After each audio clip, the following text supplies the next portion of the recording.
Some truths are too heavy for adults to carry.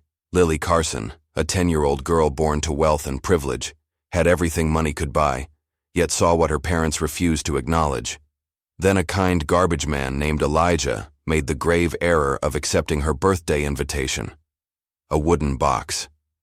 A crumpled deed, a family's buried crimes exposed by innocent eyes. Her father never realized the reckoning would come from his own daughter, that his empire built on stolen dreams would crumble at the hands of a child who still believed in fairness. As the powerful fell and justice awakened, the truth emerged. Lily Carson wasn't just fighting for a friend, she was fighting for the soul of her family. Just before we get back to it, I'd love to know where you're watching from today, and if you're enjoying these stories, make sure you're subscribed because tomorrow's special episode is one you definitely don't want to miss. The morning sun bathed Magnolia Avenue in a soft golden light as 10-year-old Lily Carson sat on the front steps of her family's sprawling mansion. Her small hands clutched a pink sketchbook, pencil moving across the page as she waited. Every Thursday morning at precisely 7:45 a.m., the familiar rumble of the garbage truck would echo down their tree-lined street, and Lily would be ready. Today was no different. Lily tucked a strand of blonde hair behind her ear, her blue eyes focused. On her drawing, a picture of a puppy she desperately wanted but her parents kept refusing. The distant grumble of an engine made her head snap up, a smile spreading across her freckled face. She set her sketchbook aside and bounced to her feet. The large green garbage truck lumbered down the street, stopping at each immaculate driveway. Behind the wheel sat Mr. Elijah Booker, an elderly black man with kind eyes and a smile that made the deep lines on his weathered face crinkle like tissue paper. He wore the same faded blue uniform every week, along with a well-worn cap that had seen better days. "Mr. Elijah," Lily called out, waving enthusiastically as the truck pulled up to their driveway. Elijah brought the truck to a stop and climbed down from the cab, his movements slow but deliberate. "Well, good morning, Miss Lily," he said, tipping his cap to her. "Beautiful day, isn't it? The best." Lily skipped down the remaining steps to meet him. "I made something for you." She thrust out a folded piece of paper from her sketchbook. Elijah accepted it with careful hands, unfolding it to reveal a crayon drawing of himself next to his garbage truck, both surrounded by colorful flowers and a bright yellow sun. "Well now," he said, his voice warm with genuine appreciation. "This might be the finest artwork I've seen all week." "It's to say thank you for always being nice to me," Lily explained. "Mom says I talk too much, but you always listen." "Listening is one of life's greatest gifts," Elijah said, as he tucked the drawing carefully into his shirt pocket. "And yours is a voice worth hearing, Miss Lily." From inside the mansion, the sharp voice of Victoria Carson cut through their conversation. "Lily, inside this instant. Your breakfast is getting cold." Lily's shoulders slumped slightly. "I have to go. Mom doesn't like when I'm out here too long." "Best not keep her waiting," Elijah nodded, understanding in his eyes. "Thank you for my drawing. I'll keep it safe." As Lily turned to go, she paused. "Mr. Elijah, do you like cake? My birthday is next week, and Mom ordered this huge strawberry cake with pink frosting. It's going to be amazing, is that so?" Elijah chuckled. "Well, strawberry happens to be my favorite." "You should come," Lily blurted out, bouncing on her toes. "It's next Saturday at 2 o'clock. There'll be a bouncy castle and pony rides and everything." Elijah's smile faltered for just a moment. "That's mighty kind of you, Miss Lily, but I don't think—" "Lily Carson." Victoria appeared at the door, her slender frame rigid with disapproval. She wore a pristine white blouse tucked into tailored pants, her blonde hair pulled back in a severe bun. "I will not call you again." "Coming, Mom," Lily called back. She turned to Elijah once more. "Please think about it. It won't be as fun without you." With that, she dashed back up the steps, leaving Elijah standing beside his truck, uncertainty written across his face. Inside the mansion, Victoria waited with arms crossed. "What have I told you about conversing with the help, Lily? Especially that man." "He's not the help, Mom. His name is Mr. Elijah, and he's my friend," Lily protested, her small voice carrying a stubborn edge. Victoria's perfectly manicured fingers gripped Lily's shoulder, steering her toward the dining room. He collects our garbage, Lily. That does not make him a friend. Now go eat your breakfast before it's stone cold. At the long mahogany dining table, Charles Carson sat reading the morning newspaper, his imposing figure practically radiating authority. At 52, Charles had built Carson Developments into one of the most successful real estate companies in the state. His silver-streaked dark hair and expensive suit projected the image of success he so carefully cultivated. "There's my birthday girl," Charles said without looking up from his paper. "Only 9 days to go. Excited about your party?" "Yes, Daddy," Lily answered, sliding into her chair. The cook, Mrs. Bennett, placed a plate of eggs and toast in front of her. "I invited Mr. Elijah to come." The newspaper lowered. Charles exchanged a look with Victoria, who had just taken her seat at the opposite end of the table. "You did what?" "The garbage man," Victoria explained, her voice tight. "She's developed some sort of fascination with him." Charles folded his newspaper with deliberate movements. "Lily, sweetheart, you can't just invite people like that to your birthday party. The guests will be from our circle, important people with important connections." "But Mr. Elijah is important to me," Lily insisted, pushing her eggs around her plate. "And Grandma Rose always says we should be kind to everyone." At the mention of Rose Foster, Victoria's mother, a flash of annoyance crossed Victoria's face. "My mother has many outdated notions about society. When you're older, you'll understand how the world actually works." "Your mother is coming to the party, I presume?" Charles asked Victoria, changing the subject. "Unfortunately, yes. I could hardly exclude her without causing talk," Victoria sighed, "though I've asked her to tone down her charitable sensibilities for the afternoon." Lily perked up. "Grandma Rose is coming? You didn't tell me." "It slipped my mind," Victoria said dismissively. "Finish your breakfast, Lily. Miss Jenkins will be here in 30 minutes for your piano lesson." As breakfast concluded, Charles gathered his briefcase. "I'll be home late tonight. Big meeting with the investors for the Riverside project." "The one by Mr. Elijah's neighborhood?" Lily asked innocently. Charles paused, his eyes narrowing slightly. "How do you know where he lives?" "He told me. He said he's lived there his whole life in a blue house with white shutters that he built himself because he used to be a carpenter before." "That's quite enough, Lily," Victoria interrupted. "Your father is very busy. Run along and get ready for your lesson." After Lily left the room, Charles turned to Victoria. "She's spending too much time talking to that man. It's inappropriate." "I've told her repeatedly," Victoria said, "but she's stubborn, just like my mother." "Speaking of the Riverside project," Charles lowered his voice, "Grayson says we're almost ready to move forward. Once those final properties sign over, construction begins immediately." "And if they don't sign?" Victoria asked, taking a delicate sip of her coffee. A cold smile crossed Charles's face. "Everyone has a price, my dear, or a pressure point. Either way, by summer's end, those properties will be ours." 3 days later, Lily sat on a bench in the garden with her grandmother, Rose Foster, a warm and elegant woman in her 70s. Unlike Victoria's rigid posture and cool demeanor, Rose exuded genuine warmth. Her silver hair framed a face lined with laugh lines, and her eyes, the same bright blue as Lily's, twinkled with mischief and wisdom. "So this Mr. Elijah," Rose said, helping Lily string beads onto a bracelet they were making together. "Tell me more about your friend." Lily's face lit up. "He's the kindest person, Grandma. He listens to all my stories and never rushes me, and he knows everything about birds. Last week he showed me a cardinal nest in Mrs. Wilson's tree." Rose smiled.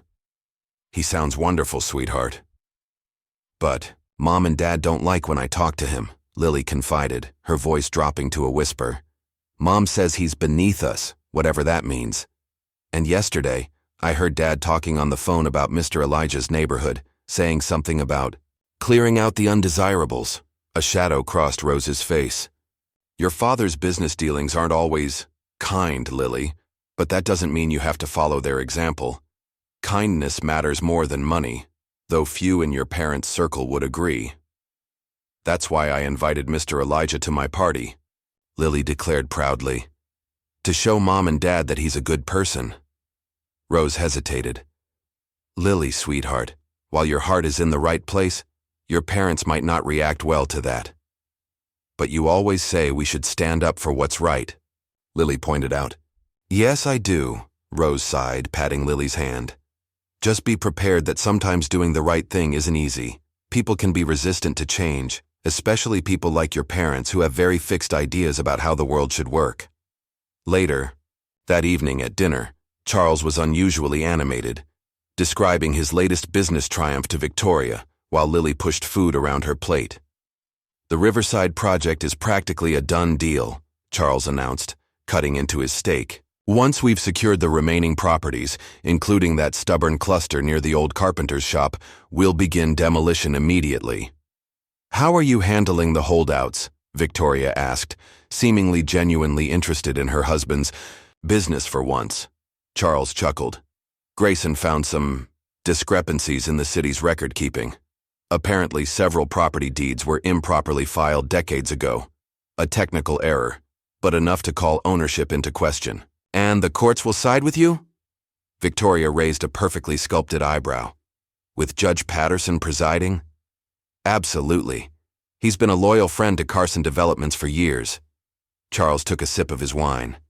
Besides, who's going to believe some uneducated workers over a respected businessman, particularly when those workers can't afford decent legal representation? Lily looked up from her plate. What happens to the people who live there now, Daddy? Charles waved a dismissive hand. They'll relocate. That's progress, sweetheart. The old makes way for the new. That's how we built our fortune. But what if they don't want to leave their homes? Lily persisted. Lily, Victoria warned, your father's business isn't a suitable topic for children. I'm just curious, Lily mumbled, returning to her food. Charles regarded his daughter with mild amusement. The world doesn't run on what people want, Princess. It runs on power and money. The sooner you understand that, the better off you'll be. The day before Lily's birthday party, she snuck out to the end of the driveway, knowing Mr. Elijah's truck would be passing by. When the familiar green vehicle rumbled into view, she waved both arms overhead until it stopped. Elijah climbed down, concern etched on his face. Miss Lily, what are you doing out here by yourself? Does your mama know? Lily shook her head. I wanted to make sure you're coming tomorrow, to my party. Elijah removed his cap, turning it in his weathered hands. I don't think that would be wise, Miss Lily. Your parents, they wouldn't approve of someone like me attending. But I want you there, Lily insisted. Please. I made a special seat for you and everything. Elijah looked into her earnest face and sighed. You remind me of my granddaughter. She would have been about your age now. A hint of sadness crossed his features before he continued. Tell you what, I'll stop by just for a little while, but if your parents object, I'll leave right away. Deal? Lily beamed, practically bouncing with excitement. Deal, and I can't wait to meet your granddaughter too. A pain flashed across Elijah's face. She's not with us anymore, Miss Lily. Lily's excitement dimmed. Oh, I'm sorry, Mr. Elijah. It's all right. It was a long time ago. He placed his cap back on his head. Now you better get back inside, before you're missed. As Lily started back toward the house, Elijah called after her. Miss Lily, I'm making something special for your birthday, something I think you'll like. Lily's smile returned, brighter than ever. I can't wait. Saturday afternoon arrived with perfect weather for Lily's birthday party. The Carson estate had been transformed into a child's paradise. A massive bounce house dominated one side of the sprawling lawn, while pony rides circled a fenced area near the garden. Caterers bustled about, setting up tables laden with food and drinks, and at the center of it all stood an enormous three-tiered strawberry cake with pink frosting, exactly as Lily had described to Mr. Elijah. Inside the mansion, Victoria directed, staff with military precision while Charles greeted early arrivals, prominent business associates, city officials, and other influential families, all with children around Lily's age. Rose Foster arrived early, bearing a modestly wrapped gift, and a warm smile that dimmed slightly upon seeing the excessive display of wealth. Victoria, don't you think this is a bit much for a 10-year-old's birthday? Victoria barely glanced at her mother. It's never too early for Lily to understand her place in society. These connections will serve her well in the future. She's, a child, not a networking opportunity, Rose countered gently. Mother, please, not today, Victoria sighed. Why don't you go find Lily? She's upstairs getting ready. Rose found her granddaughter in her bedroom, twirling in front of the mirror in a pale pink dress that likely cost more than most people's monthly salary. You look beautiful, sweetheart.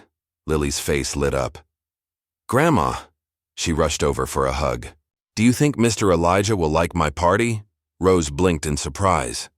The gentleman you mentioned? He's coming? I invited him special. Lily nodded proudly. I even put a chair for him next to mine at the table. Rose knelt to Lily's level. Sweetheart, does your mother know about this? Sort of, Lily hedged. I told her I invited him, but she didn't think he'd come. But he promised he would, at least for a little while. Rose sighed, knowing exactly how Victoria and Charles would react. Lily, I want you to be prepared. Your parents might not be as welcoming to Mr. Elijah as you hope. But it's my birthday, Lily reasoned with a child's logic. And he's my friend. I know, sweetheart. Rose smoothed Lily's hair. Just remember, no matter what happens today, being kind to others is always the right choice. I'm proud of you for seeing the goodness in people that others might miss. The party was in full swing by 2 o'clock. Children ran across the lawn, laughing and playing, while their parents clustered in groups, networking under the guise of casual conversation. Lily moved among the guests, accepting birthday wishes with practiced politeness, but her eyes kept drifting to the driveway, watching for Mr. Elijah. At 2:30, a hush fell over one section of the party. Heads turned. Whispers began, and Lily knew without looking that her friend had arrived. She raced across the lawn, dodging other children and ignoring Victoria's sharp call of her name. Elijah stood at the edge of the property, looking distinctly uncomfortable, but undeniably dignified. He had traded his work uniform for a clean button-down shirt and pressed slacks, both slightly faded, but immaculately maintained. In his hands, he carried a small wooden box, lovingly polished and adorned with hand-carved flowers around the edges. Mr. Elijah, you came. Lily grabbed his hand, pulling him forward. Come on, I saved you a seat by me. Happy birthday, Miss Lily, Elijah said, allowing himself to be led into the party. I can't stay long, but I wanted to give you this. He handed her the wooden box. Made it myself. It's for keeping special treasures. Lily gasped as she opened it, revealing a velvet-lined interior with a small compartment. It's beautiful. Did you really make this? I did. Carpentry was my trade for 40 years before. He trailed off as Victoria materialized before them, her face a mask of barely contained rage. Lily, Victoria said, her voice artificially sweet. What is going on here? Mom, Mr. Elijah came to my party. Isn't that wonderful? Lily beamed, oblivious to the tension radiating from her mother. Victoria's gaze never left Elijah. I'm sure Mr. Booker is very busy and just stopped by to drop off your gift. Isn't that right, Mr. Booker? Before Elijah could respond, Lily interjected. No, Mom. I invited him to stay. I saved him a seat and everything. By now, the nearby guests had fallen silent, watching the scene unfold with a mixture of discomfort and morbid curiosity. Charles, sensing the disruption, excused himself from a conversation with the mayor and strode toward them, his face darkening as he recognized Elijah. What is the meaning of this? Charles demanded, positioning himself between Elijah and Lily. I invited him, Daddy, Lily explained, clutching the wooden box to her chest. Mr. Elijah is my friend. Charles's forced laugh sent chills down Lily's spine. Sweetheart, this is hardly appropriate. Mr. Booker is here to work, not to socialize. Actually, sir, Elijah spoke for the first time, his voice steady despite the hostility directed at him. I was invited by Miss Lily as a guest. I meant no disrespect. No disrespect? Charles repeated incredulously. You show up uninvited to a private function. He was invited, Lily insisted, tears welling in her eyes. By a child who doesn't understand propriety, Victoria hissed, grabbing Lily's arm. Come along, Lily, your friends are waiting for you. Lily struggled against her mother's grip. No, I want Mr. Elijah to stay. Rose Foster appeared beside them, her presence bringing a momentary pause to the escalating scene. Victoria, Charles, perhaps we could discuss this privately, away from the other guests. Charles ignored his mother-in-law, his attention fixed on Elijah. I suggest you leave my property immediately, Booker, before I have security escort you out. I understand. Elijah nodded, his dignity intact despite the humiliation. I didn't come to cause trouble. He looked down at Lily, whose tears were now flowing freely. It's all right, Miss Lily. You enjoy your party now. Wait, Victoria said suddenly, her eyes falling on the wooden box in Lily's hands. What's this? Did he give this to you? Before Lily could protect it, Victoria snatched the box from her grasp, examining it with exaggerated disgust. Handmade? How quaint. Her lip curled as she opened it. And what's this? Victoria reached inside, pulling out a small folded piece of paper that had been tucked into the compartment. She unfolded it, her eyes scanning the content before narrowing dangerously. What is the meaning of this? She demanded, thrusting the paper toward Elijah. Is this some kind of joke? Elijah's expression remained calm, though his eyes reflected a deep sadness. No joke, Mrs. Carson. Just a reminder of the truth, which some have worked very hard to bury. Charles snatched the paper from Victoria's hand, his face contorting with fury as he read it. You dare bring this to my daughter's birthday party? You miserable? What is it, Daddy? Lily asked, confused and frightened by her parents' reaction. Nothing that concerns you. Charles crumpled the paper in his fist. He turned to Elijah, voice dropping to a menacing whisper that only those closest could hear. You're playing a dangerous game, Booker, one you're guaranteed to lose. Mr. Carson, Elijah said evenly, I've already lost nearly everything, but there's one thing you can't take from me, the truth. And sooner or later, the truth always finds its way to the light. Charles grabbed Elijah by the collar, his control slipping. Get off my property now, or I swear to God. Charles, Rose's sharp voice cut through his rage. There are children present. With visible effort, Charles released Elijah's shirt, smoothing his own suit as he composed himself. Security, he called to the two men stationed near the house. Please escort Mr. Booker to the gate. No, Lily cried, breaking free from Victoria's grasp and running to Elijah's side. Please don't make him go.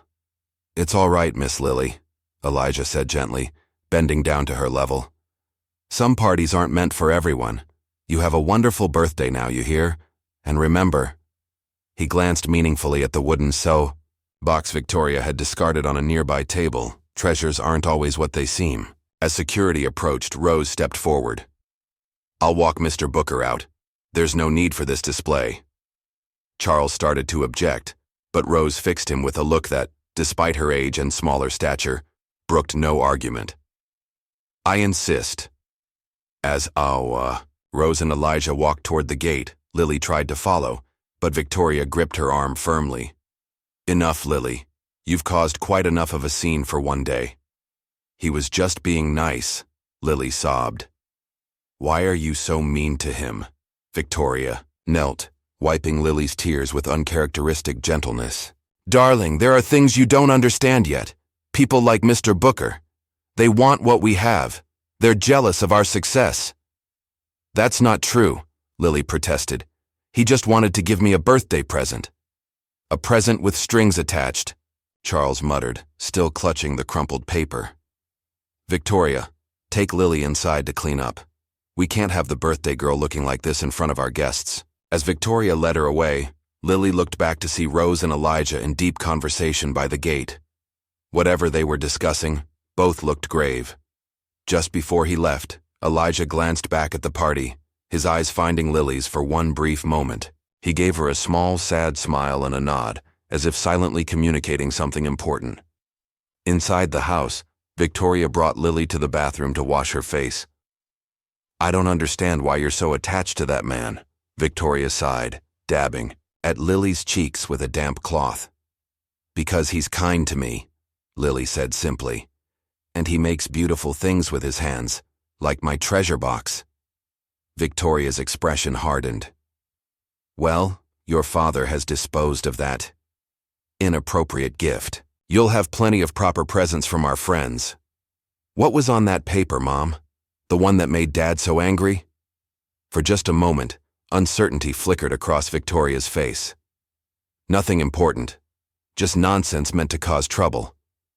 Now, let's fix your hair and get back to your party. Everyone's waiting." When they returned outside, the staff had done an admirable job of restoring the festive atmosphere. Children were back to playing games, and adults had resumed their conversations, though an undercurrent of gossip was palpable. Rose had returned and sat alone at a table, watching the proceedings with a troubled expression. Charles intercepted Victoria and Lily before they could rejoin the party. "Everything's under control," he assured them, though Lily noticed his hand shaking slightly as he straightened his tie. "I've explained that Mr. Booker was confused about his schedule. No one needs to know he was uninvited." "And the paper?" Victoria asked quietly. "Destroyed," Charles confirmed. "But we'll need to deal with this situation. Soon." "Agreed." Victoria nodded, her usual composure restored. "But not today. Today is about Lily." As if on cue, the party coordinator announced it was time for cake. Guests gathered around the elaborate dessert as staff lit 10 candles. Everyone sang, "Happy Birthday," and Lily blew out the flames to enthusiastic applause. But her heart wasn't in it. While the cake was being served, Lily slipped away to the table where Victoria had left the wooden box. To her relief, it was still there, though the mysterious paper was gone. She picked it up, running her fingers over the intricately carved flowers, marveling at the craftsmanship. As she did, something caught her eye, a small notch on the bottom of the box that didn't seem to match the rest of the design. Curious, Lily pressed it. There was a soft click, and to her amazement, a hidden compartment slid open, revealing another folded piece of paper. Heart racing, Lily quickly tucked it into her dress pocket just as Victoria called her name. "Coming, Mom," she replied, closing the box and hiding it behind a planter. She would retrieve it later when no one was watching. Throughout the remainder of her party, Lily went through the motions, opening presents, thanking guests, and participating in games, but her mind kept returning to the hidden paper in her pocket and the look on Mr. Elijah's face as he left. Something important had happened today, something beyond a simple birthday party gone wrong, and somehow, Lily knew her life would never be the same. As the last guest departed and the staff cleared away the remnants of Lily's birthday party, an unusual silence fell over the Carson mansion. Normally, after hosting successful events, Victoria would glow with satisfaction, and Charles would celebrate another networking triumph. Today, however, both parents retreated to Charles's study, their hushed voices carrying an edge of panic that Lily had never heard before. Lily sat on her bedroom floor.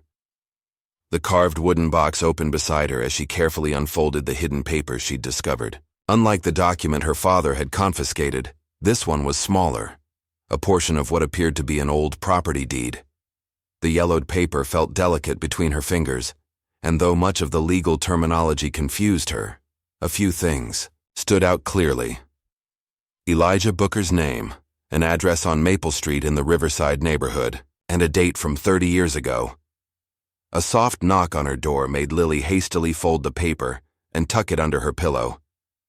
"Come in," she called.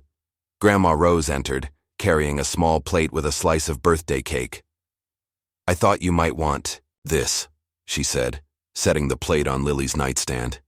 "You barely touched any at your party." "I wasn't hungry," Lily mumbled, leaning against her bed. Rose sat down beside her on the floor, her knees creaking slightly.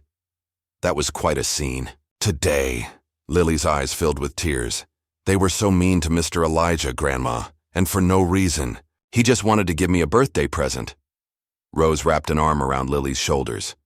Sometimes adults behave badly when they're protecting something they don't want others to know. Like a secret? Lily asked. Exactly like a secret, Rose nodded. And from the way your parents reacted, I'd say it's a big one.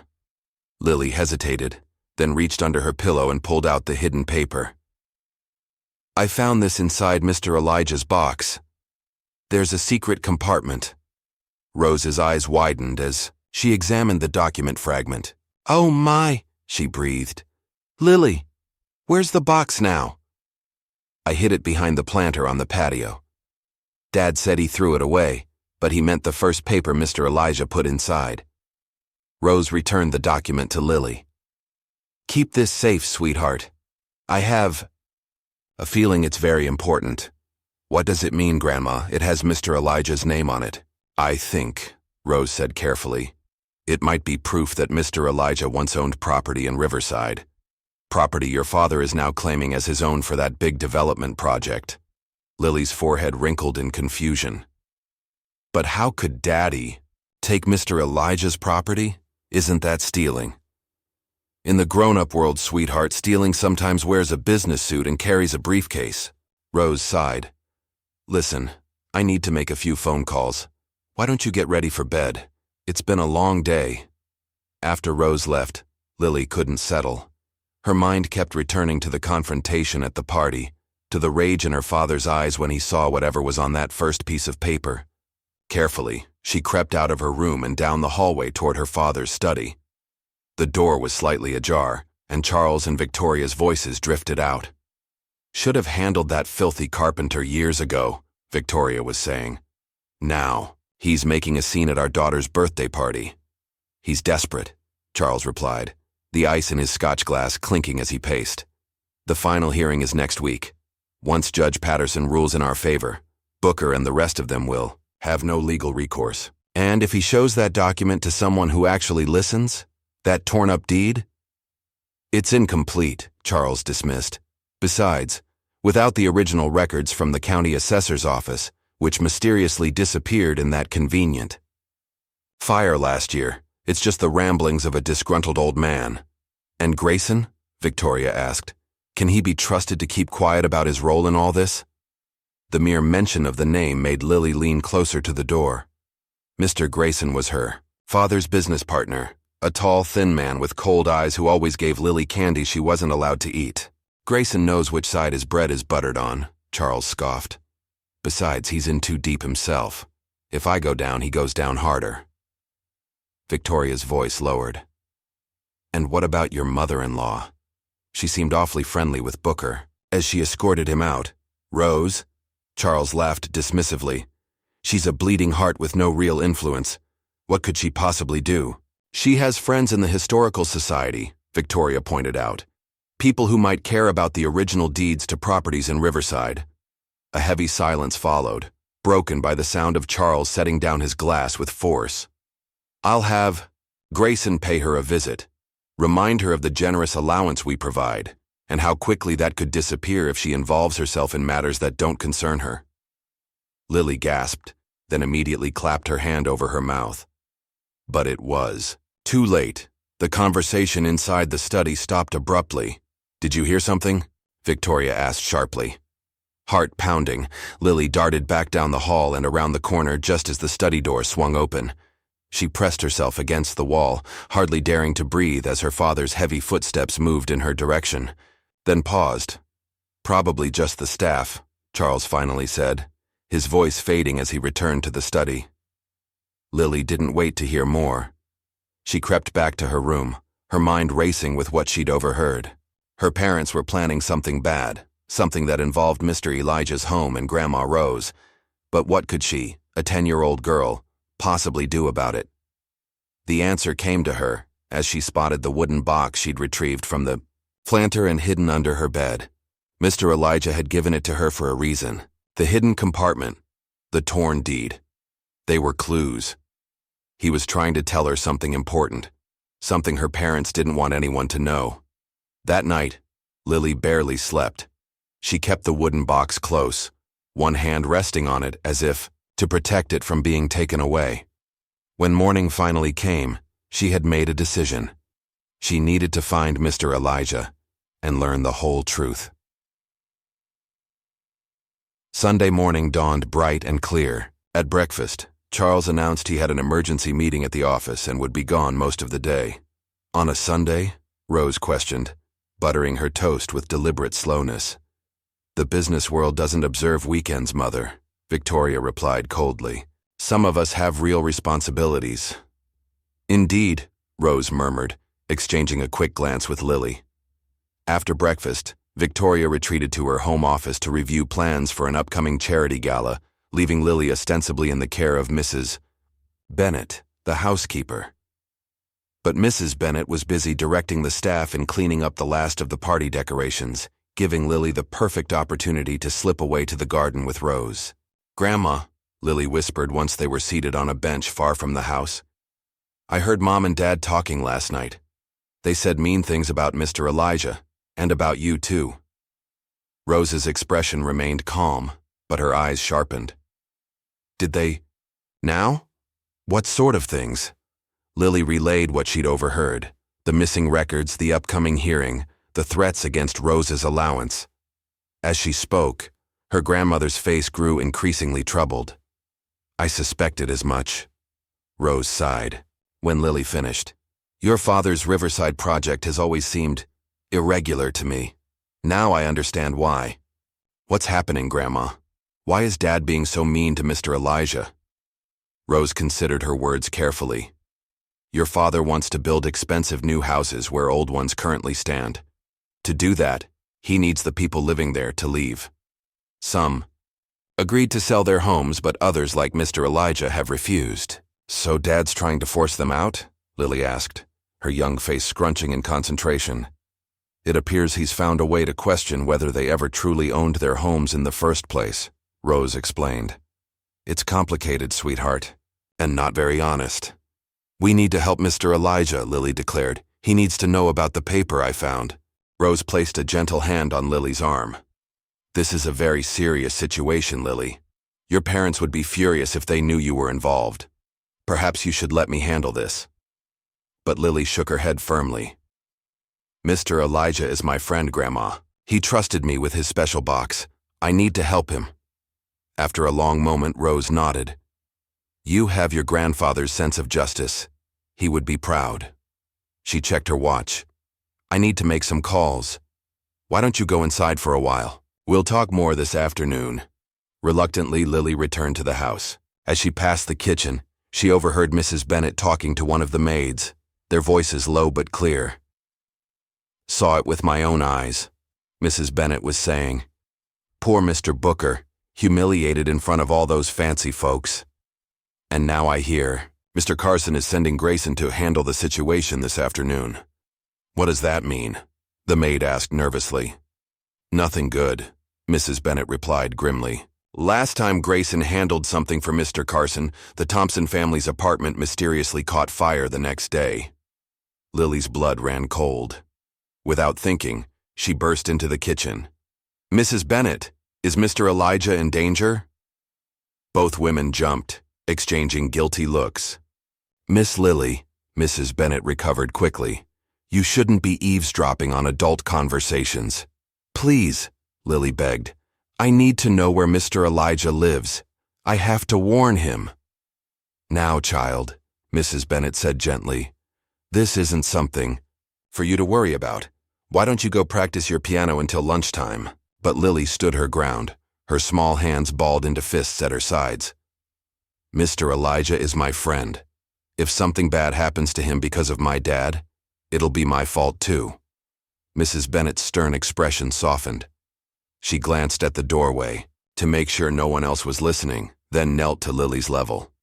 "Mr. Booker lives at 427 Maple Street in Riverside. It's a blue house with white shutters, just like he told you. But Miss Lily, you cannot go there by yourself. It's too far, and your parents would have my job if anything happened to you."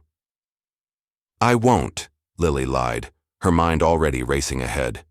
"I just wanted to know he's okay." Mrs. Bennett studied her face, clearly unconvinced. "Promise me you'll stay on the property today." "I promise," Lily nodded solemnly. crossing her fingers behind her back.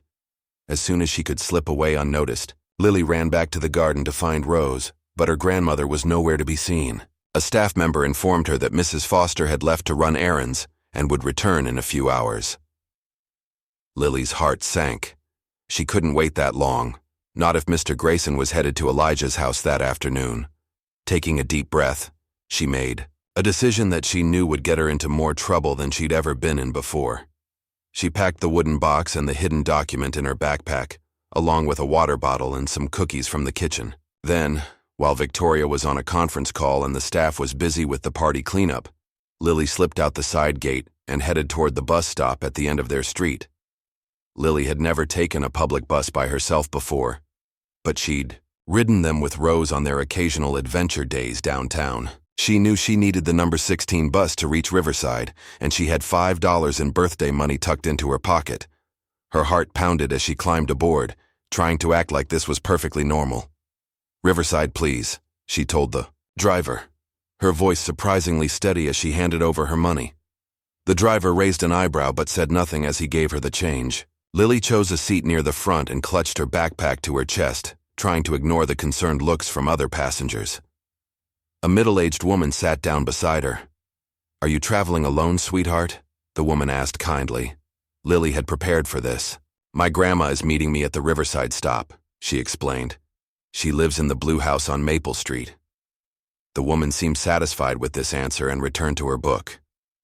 Lily gazed out the window as the neighborhoods gradually changed, from the manicured estates of her own area to more modest homes, and finally to the older, smaller houses of Riverside.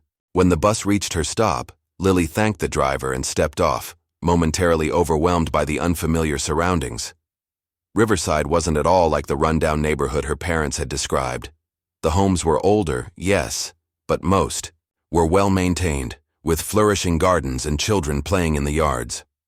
Following the street signs, Lily made her way to Maple Street. Her steps slowed as she approached number 427, a neat blue house with white shutters, just as described.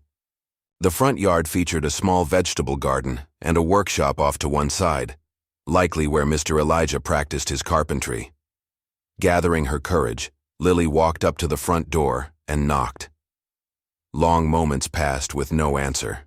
She knocked, again louder this time. "He ain't home, little miss," called a voice from next door. An elderly woman stood on her porch, watching Lily curiously. "Elijah left in a hurry about an hour ago. Seemed upset about something." Lily's heart sank. "Do you know where he went?" The neighbor shook her head. "He mentioned something about the community center. That's where folks around here go when there's trouble." "Where's the community center?" Lily asked desperately. 3 blocks that way, then turn right," the woman pointed. "But child, should you be wandering around here by yourself?" "I'm meeting my grandma," Lily called over her shoulder, already, hurrying in the direction indicated. The Riverside Community Center was a modest brick building with a small playground beside it. As Lily approached, she could see people gathered inside through the large front windows. Taking a deep breath, she pushed open the door and stepped inside. About 20 adults stood in the main room, their voices raised in concerned discussion. Lily spotted Mr. Elijah immediately. He stood near a table covered with papers, talking intently with a tall black woman in a neat business suit.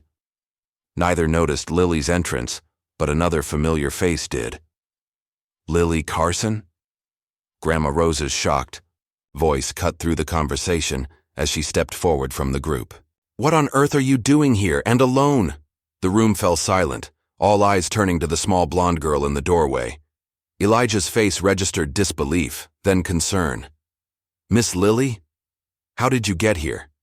"I took the bus," Lily explained, moving forward. "I had to find you, Mr. Elijah. I heard Dad and Mr. Grayson are planning something bad, and I found this in your box." She pulled out the hidden document. "I thought it might help." Rose hurried to Lily's side, putting a protective arm around her shoulders. "I left the house to come here directly. I had no idea Lily would follow." The woman in the business suit stepped forward, extending her hand to take the document from Lily. "I'm Andrea Wilson, an attorney with the Legal Aid Society." We've been helping the Riverside residents fight the Carson development project. She examined the paper, her expression growing increasingly interested. This is part of the original. Deed to your property, Mr. Booker. Where did you find this? I didn't, Elijah said slowly, looking at Lily with newfound respect. I placed a different document in the box. A copy of the letter from the city claiming my deed was invalid. This must have been in the hidden compartment already. Hidden compartment? Lily asked, confused. You mean you didn't put it there? Elijah shook his head. That box belonged to my father. He was always hiding important papers around the house. I chose it for your gift because of the craftsmanship, but I never knew it had a secret space. Andrea Wilson was examining the document closely. This could be crucial evidence, Mr. Booker. Combined with the testimonies we've gathered about the suspicious fire at the county records office, we might have enough to request a postponement of Wednesday's hearing. But that won't stop Grayson, Rose interjected. I overheard Charles instructing him to take care of the situation this afternoon. Elijah's face darkened. Wouldn't be the first time Carson sent that snake to threaten me. We should call the police, someone suggested.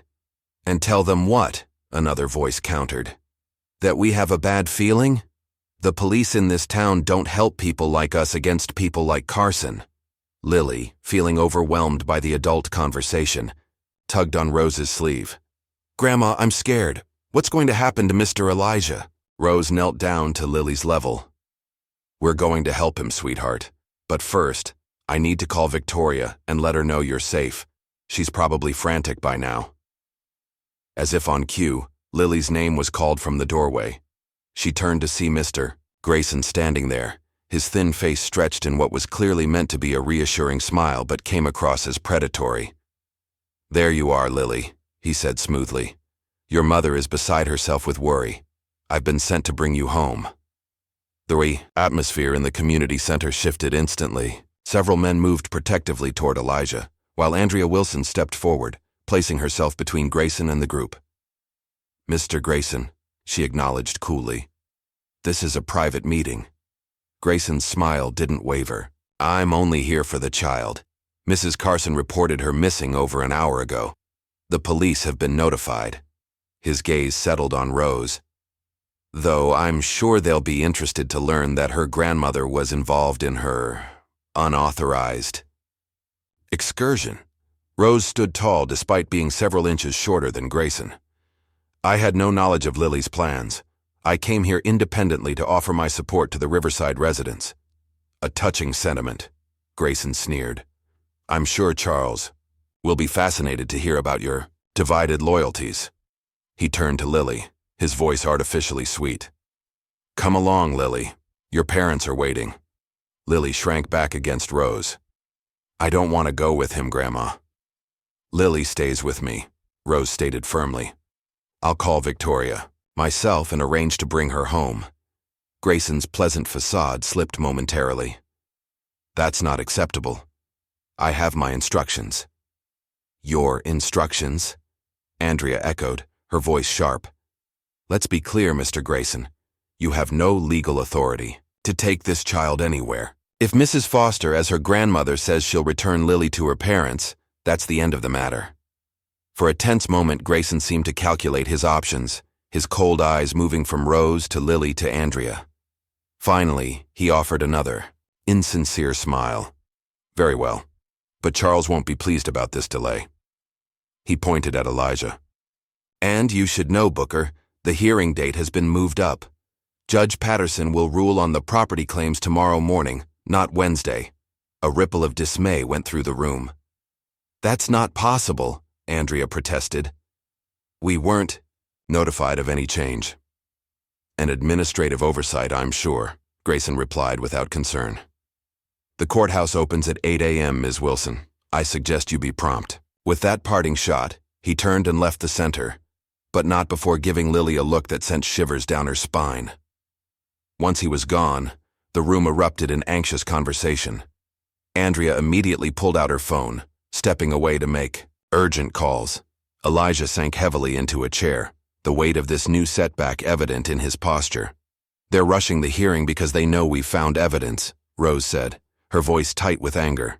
Typical Charles, changing the rules whenever the game isn't going his way. Lily looked up at her grandmother, confusion and fear warring on her young face. Will Mr. Elijah lose his house? Before Rose could answer, the attorney returned, her expression grim. It's confirmed. Judge Patterson signed the order this morning. On a Sunday, which is highly irregular. The hearing is scheduled for 9 a.m. tomorrow. Can we stop it? Elijah asked. Andrea shook her head. Not without significant new evidence. This document fragment helps, but it's not enough on its own. She gestured to the paper Lily had brought. We need the complete deed, or better yet, evidence of fraud and how Carson obtained these properties. Rose's eyes lit up suddenly. Charles keeps all his important documents in his home office safe. I've seen him accessing it, behind the landscape painting in his study. Mrs. Foster, Andrea said carefully. Are you suggesting what I think you're suggesting? I'm suggesting, Rose replied evenly, that justice sometimes requires extraordinary measures. And as Lily's grandmother, I have legitimate reasons to be in that house. Absolutely not, Elijah protested. I won't have you risking yourself for my sake, Rose. It's not just for you, Rose countered. It's for everyone in Riverside. Charles has been playing dirty for years, stealing homes, destroying lives. It's time someone stood up to him. Lily, who had been listening intently, suddenly tugged on Rose's sleeve again. I know the combination, she said quietly. All eyes turned to her. What was that, sweetheart? Rose asked. To Dad's safe, Lily clarified. I know the combination. I've seen him open it lots of times when he thought I wasn't looking. It's my birthday. April 26th, Arrow 426. A stunned silence followed this revelation. Then Andrea spoke, choosing her words with legal precision. I want to be very clear that I am not advocating breaking any laws. However, Mrs. Foster, as a family member with regular access to the Carson home, if you happen to come across evidence of illegal activity during a normal visit. I understand, Rose nodded. She turned to Lily. Sweetheart, I need to take you home now. Your mother is worried, and we don't want to give Grayson any more ammunition against us. But I want you to know how proud I am of you for standing up for what's right, even when it's difficult. Lily looked at Elijah, tears welling in her eyes. I'm sorry about what happened at my party, and I'm sorry about what my dad is doing. Elijah knelt in front of her, his weathered hands gently taking hers. None of that is your burden to bear, Miss Lily. You've already done more to help than many grown folks would have dared. You keep that good heart of yours. It's the rarest treasure there is. Rose looked at her watch. We should go. Victoria will be beside herself, and we need to get ahead of whatever story Grayson is spinning. She turned to Andrea. I'll be in touch tonight if I find anything of interest. As they left the community center, Lily felt both frightened and strangely exhilarated. For the first time in her life, she was standing up against her parents' wrong actions, not with childish defiance, but with a growing understanding of true right and wrong. The Uber ride back to the Carson estate was tense, with Rose making a difficult call to Victoria, explaining that she had found Lily exploring the neighborhood where she had been running errands, conveniently omitting the community center and their real activities. When they arrived, Victoria was waiting at the door, her face a mask of fury barely contained for the driver's benefit. The moment they stepped inside, she exploded. Have you lost your mind, Mother? Taking Lily to that slum without our permission? I didn't take her anywhere, Rose corrected calmly. She made her way there independently, which speaks volumes about her determination. I simply brought her home safely. Victoria turned her rage on Lily. Do you have any idea how worried we were? How dare you leave this house without permission? And after yesterday's embarrassment with that garbage man, I would think you'd show some remorse instead of more disobedience. His name is Mr. Elijah, Lily said quietly but firmly. And he's not a garbage man. He's a carpenter whose house you and Daddy are trying to steal. Victoria's hand moved so quickly that neither Lily nor Rose had time to react. The slap connected with Lily's cheek, the sound sharp in the marble entryway. Lily stumbled back, more from shock than force, her hand flying to her reddening face. "Victoria!" Rose gasped, immediately putting her arms around Lily. Victoria seemed almost as shocked by her action as they were. She stared at her hand for a moment before composing herself. "Lily will remain in her room until Charles returns. We'll decide on an appropriate punishment then. As for you, Mother, perhaps it's time you reconsidered your living arrangements. This constant undermining of our parenting cannot continue." "We'll discuss that later," Rose said coldly, guiding Lily toward the stairs. "Right now, this child needs comfort, not more cruelty." In Lily's bedroom, Rose gently examined her cheek. "It's not too bad, sweetheart. Just a little red." Lily wasn't crying. A strange calm had settled over her, as if the slap had crystallized something she'd been feeling for a long time. "Mom and Dad are the bad guys in this story, aren't they, Grandma?" Rose sighed deeply, sitting on the edge of Lily's bed. "The world isn't always divided neatly into good guys and bad guys, Lily. Sometimes good people make bad choices because of fear or greed or the belief that they're entitled to more than others. But taking someone's home is wrong," Lily insisted, "and hurting people who can't fight back is wrong too." "Yes," Rose agreed simply. "Those things are wrong." They sat in silence for a moment before Lily spoke again. "Are you really going to check Dad's safe?" Rose hesitated, then nodded. "Tonight, after everyone's asleep. Charles won't be home until late, according to Victoria, and your mother takes a sleeping pill most nights." "Be careful, Grandma," Lily whispered. "Dad gets really mad when people touch his things." Rose kissed the top of Lily's head. "Don't you worry about me. Now why don't you rest for a while? It's been quite a day already."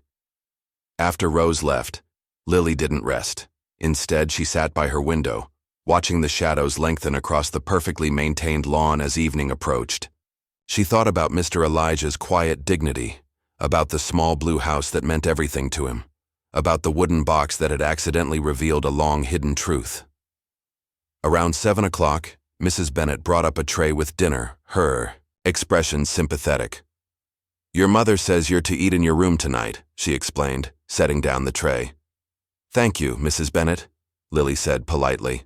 Once the housekeeper left, she picked at the food without much interest. Her mind was too busy planning. Just before midnight, a soft tap on her door made Lily sit up in bed.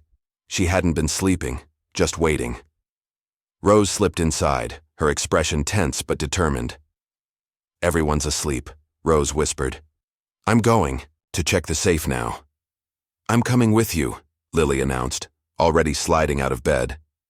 She was still fully dressed, having only pretended to change into pajamas earlier. Rose looked like she wanted to argue but seemed to recognize the same determination in Lily that had led her to Riverside on her own earlier that day. "Stay behind me, be absolutely silent, and if I tell you to go back to your room, you do it immediately. Understood?" Lily nodded solemnly. Together, they crept down the hallway toward Charles's study. The house was silent except for the occasional creaking of settling wood and the distant ticking of the grandfather clock in the foyer. Rose eased the study door open, wincing at the slight squeak from one hinge. Inside, moonlight spilled through the large windows, illuminating Charles' imposing desk and the walls lined with books he rarely read. Rose moved directly to the large landscape painting on the eastern wall.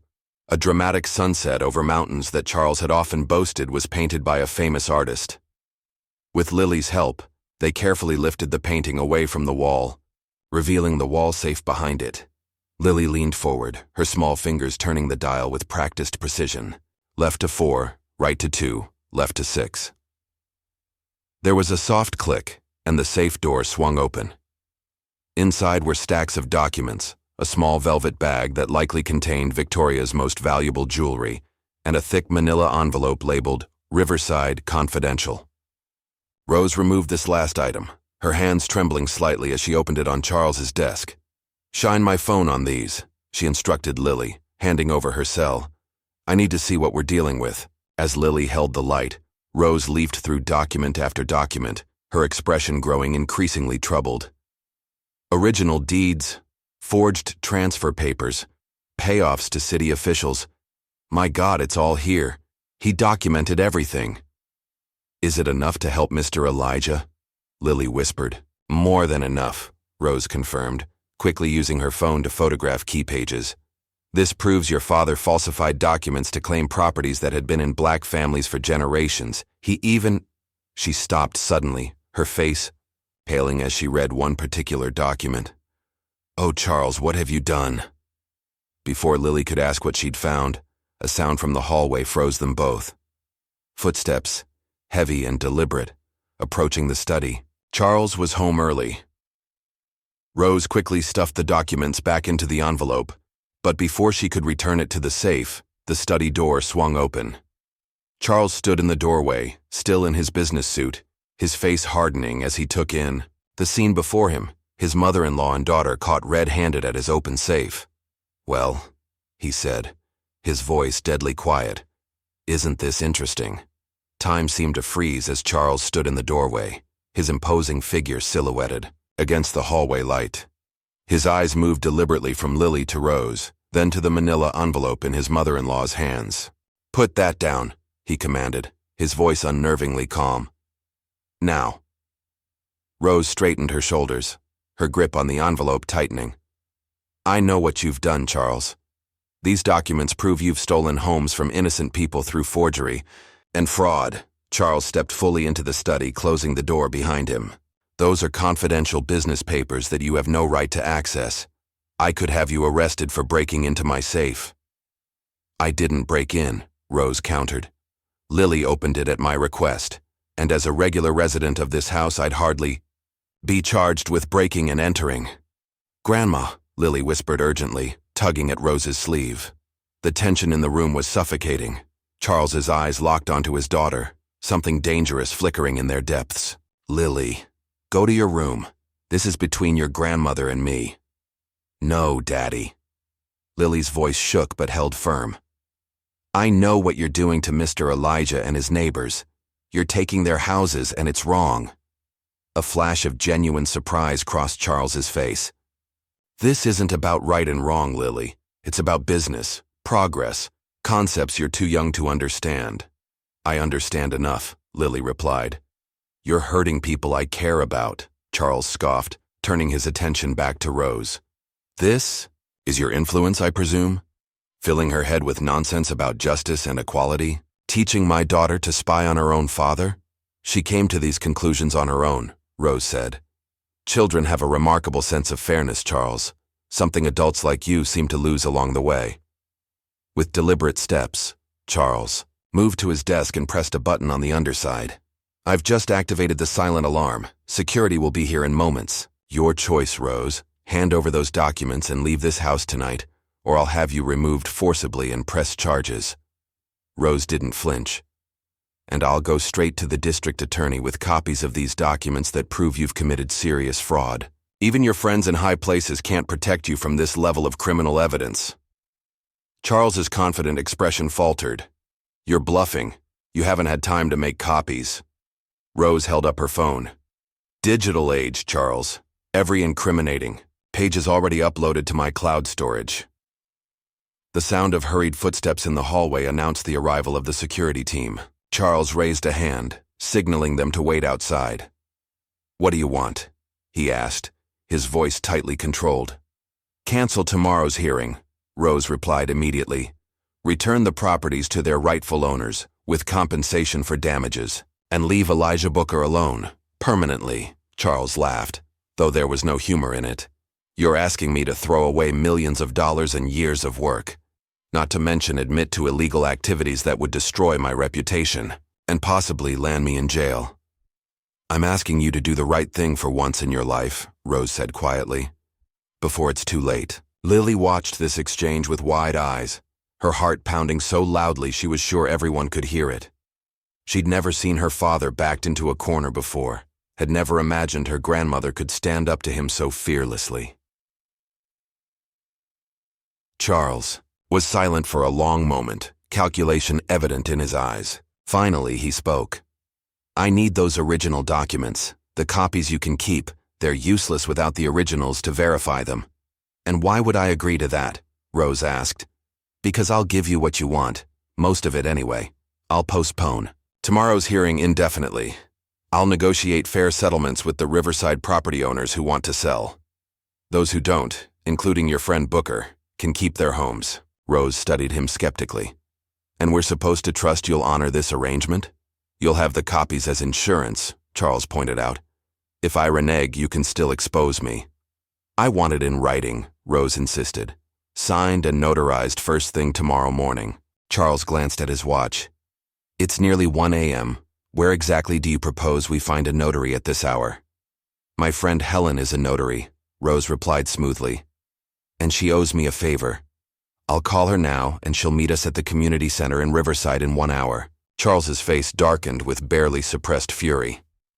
You expect me to go to that neighborhood? At this hour? Think of it as a goodwill gesture, Rose suggested, her voice deceptively light. A chance to see the community you nearly destroyed. The tense negotiation might have continued, but it was interrupted by a new voice at the study door. What is going on here?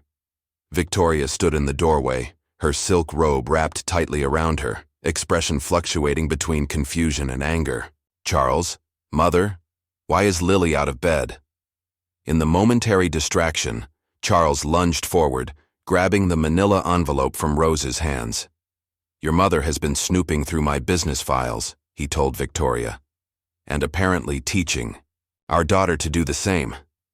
Victoria's shocked gaze fell on Rose. Mother, how could you? How could I? Rose echoed incredulously. How could you stand by while your husband steals homes from innocent people? While he uses illegal tactics to bully and intimidate families who've lived in Riverside for generations? Business is business, Victoria said stiffly. Charles does. What needs to be done? He provides for this family. At what cost? Rose demanded.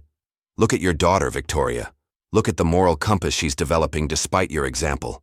Is this really the legacy you want to leave her? Victoria's eyes flicked to Lily, who stood small but resolute beside her grandmother. Something flickered across Victoria's face. Doubt, perhaps, or the ghost of a conscience long suppressed. It doesn't matter now, Charles said decisively, tucking the envelope into his jacket. We're done here. Security will escort Rose off the property. She's no longer welcome in this house. If Grandma goes, I go too, Lily declared, gripping Rose's hand tightly. Victoria stepped forward then, unexpected steel in her voice. No one is going anywhere tonight. It's the middle of the night and we're all exhausted. Whatever this is about, we can deal with it in the morning. Charles turned to his wife, clearly surprised by her intervention. Victoria, your mother has actively worked against our interests. She can't stay here. She's my mother, Charles, Victoria replied. And while I may not approve of her actions, I won't have her thrown out like a common criminal at 1 a.m. She turned to Rose. You'll stay in the guest wing tonight. We'll discuss your living arrangements permanently in the morning. Rose nodded, understanding the small reprieve for what it was. Thank you, Victoria. As for you, Victoria continued, looking at Lily, back to bed, immediately. But Mom, now Lily, Victoria said, her tone allowing no argument. Reluctantly, Lily let go of Rose's hand. What about Mr. Elijah? She whispered. I'll handle it, Rose assured her quietly. Trust me. With one last defiant look at her father, Lily left the study, but instead of going to her room, she hovered just around the corner, listening intently. I won't forget this betrayal, Rose, Charles was saying, his voice low and threatening. Nor will I forget yours, Charles, Rose replied evenly. Against your community, against basic human decency. Charles, enough, Victoria interjected. Whatever business dispute this is about can wait until morning. I'm going back to bed, and I suggest you both do the same. Footsteps approached the door, and Lily quickly retreated to her bedroom, her mind racing. She didn't believe for a moment that her father would honor any agreement with Rose, especially now that he had recovered the incriminating documents. But Rose had copies on her phone. Surely that would be enough. Lily tried to sleep, but found it impossible. Around 2 a.m. she heard muffled voices downstairs. Charles on the phone, his tone urgent but too quiet to make out the words. Shortly after, there was the sound of a car starting in the driveway, then pulling away into the night. Just after 2:30 a.m., a gentle tap on her door made Lily sit up. Rose slipped inside, now dressed in street clothes rather than her nightgown. "Lily, I need you to listen carefully," Rose whispered, sitting on the edge of the bed. "Your father has gone out to meet with Grayson, I suspect. I need to warn Elijah and the others. I've called a taxi to take me to Riverside." "I'm coming with you," Lily insisted, already reaching for her shoes. "No, sweetheart, it's too dangerous. I need you to stay here and keep an eye on things. If your father returns before I do, text me immediately." Rose pressed her phone into Lily's hands. "I've set up a special number. Just press the star key, and it will alert me." Lily wanted to argue but recognized the determination in her grandmother's eyes. "Be careful, Grandma." Rose hugged Lily tightly. "I'm so proud of you, Lily. Never forget that." With a final squeeze, she slipped out of the room. Lily sat in the darkness, clutching Rose's phone, fear and anticipation warring in her chest. The minutes ticked by with excruciating slowness. At 3:17 a.m., headlights swept across her window as a car pulled into the driveway.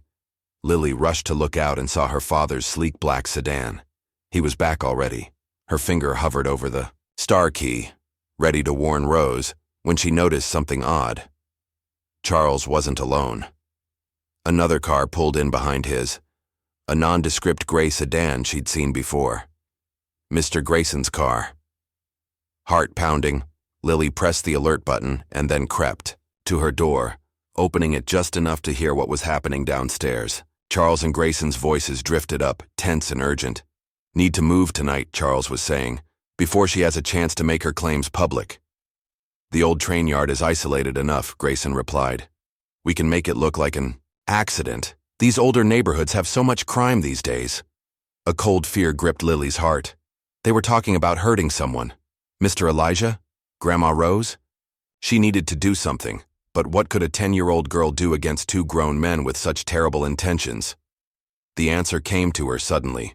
With shaking hands, she picked up her own phone and dialed 911. "Emergency services," the dispatcher answered. "Please help," Lily whispered, careful to keep her voice down. "My name is Lily Carson. My dad and his friend are planning to hurt someone at the old train yard near Riverside. I think they're going there right now." "Are you in danger, Lily?" the dispatcher asked, her voice calm but concerned. "I don't think so, but my grandmother and my friend Mr. Elijah are," Lily replied. "Please hurry." After providing a few more details, Lily ended the call. Her next move was less certain. Should she stay as Rose had instructed, or try to warn them directly? The decision was made for her when she heard footsteps on the stairs. Quickly, she closed her door and pretended to be asleep just as Victoria looked in. "Lily," her mother called softly. "Are you awake?" Lily remained still, her breathing deliberately deep and even.